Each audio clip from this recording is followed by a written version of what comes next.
Nizampatnam ZPTC సభ్యులు నర్రా సుబ్బయ్యపై చేసిన ఆరోపణలు అవాస్తవమని ప్రకృతి వ్యవసాయం కోఆర్డినేటర్ పినేడి శివకుమారి తెలిపారు.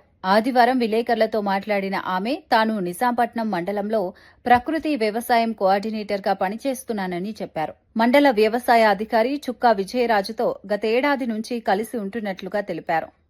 నేను ఆయన మీద చెప్పాను సార్, ఇంకా నాకు ఏ రకమైన ఒత్తిడి లేవు, ఏమీ లేవు. మా వారు వెళ్ళి కలుస్తారని నా పోతోటి నేను నరసింహ గారి మీద చెప్పాను సార్. ఏవో గారికి మీకు ఎప్పటి నుంచి పరిచయం అండి? ఏవో గారికి నాకు సంవత్సరం నుంచి నేను ఆయన దగ్గర జాబ్ చేస్తాను సార్. సంవత్సరం నుంచి పరిచయం సార్.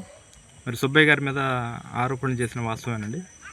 ఆరోపణ చేసిన మాట వాస్తవమే కానీ సార్, ఆయన దగ్గరికి వెళ్ళి పద్దాక ఆయనతో కలిసి ఉంటున్నారని చెప్పేసి నేను అట్లా అపోహగా చెప్పాను సార్.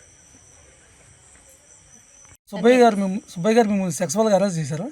అదేం లేదు సార్, నేను అపోహ ద్వారా చెప్పాను. సుబ్బయ్య గారు డైరెక్ట్గా ఎప్పుడన్నా మిమ్మల్ని కలిశారా? లైవ్లో పిలిపించారు మిమ్మల్ని ఎప్పుడన్నా? కలవలేదు.